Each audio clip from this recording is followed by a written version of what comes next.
ya uwanja umeiona? Kwanza kabisa siku yetu ya pili Arusha, tunamshukuru Mungu, kila kitu kinaenda vizuri. Tumefika hapa kwa ajili ya kufanya mazoezi yetu ya mwisho kuelekea mchezo wetu wa kesho dhidi ya TRI, na kila kitu kinaenda vizuri. Baada ya jana kufika hapa na kufanya mazoezi yetu ya kwanza, leo tumeendelea na maandalizi kwa maana ya mazoezi ya muhimu ya uwanja wa mchezo. So kila kitu kinaenda sawa mpaka sasa hivi. Tunaisubiri kesho ili kuweza kufika hapa na kuweza kudeliver kile ambacho tumedhamiria kukifanya siku ya kesho. Kwa ujumla, hali ya uwanja kama ambavyo inaonekana kwa sasa hivi ni nzuri, kama kila kitu kitabaki hivi hivi. Kwa sababu inaonekana kama mvua itakuwa kubwa, kunaweza kuwa kuna wasiwasi wa ubora wa pitch yenyewe kuweza kuhost mchezo huu, lakini so far so good. Kama kila kitu kitakuwa hivi mpaka kesho, tunaamini kabisa utakuwa na nafasi nzuri ya kuweza kuona mchezo mzuri, mchezo bora wa ligi kuu ya NBC kwenye uwanja wa Sheikh Amri Abeid hapa Arusha, kitu ambacho na imani watu wa Arusha wamekimisi kwa muda mrefu sana. So finger crossed mpaka kesho tuweze kukuta uwanja huko kwenye hali hii ambayo tunauona siku ya leo, na naamini kama itakuwa hivi tutaweza kuwa na moja ya mchezo bora sana siku ya kesho. Kocha ametoa taarifa ya wachezaji wenye majeraha, lakini tukipenda kusema kutoka kwa kundi ambalo limesafiri kuja hapa, hali yao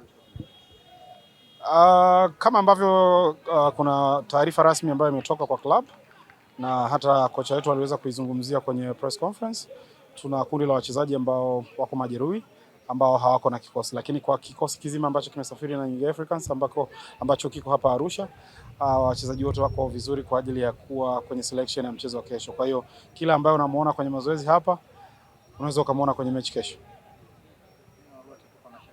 Wapo walikuwa na wasiwasi na walikuwa wanasubiri kwamba kwenye mazoezi ya mwisho benchi la ufundi litazungumza nini kuhusiana na uwanja.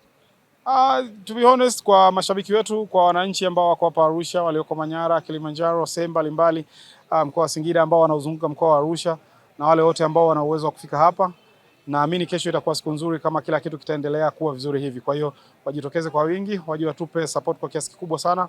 Uwanja kwa mpaka sasa hivi uko vizuri na tunategemea kwamba kesho itakuwa hivi na tuweze kuhakikisha kwamba tunaondoka na point 3 hapa Arusha.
Hey,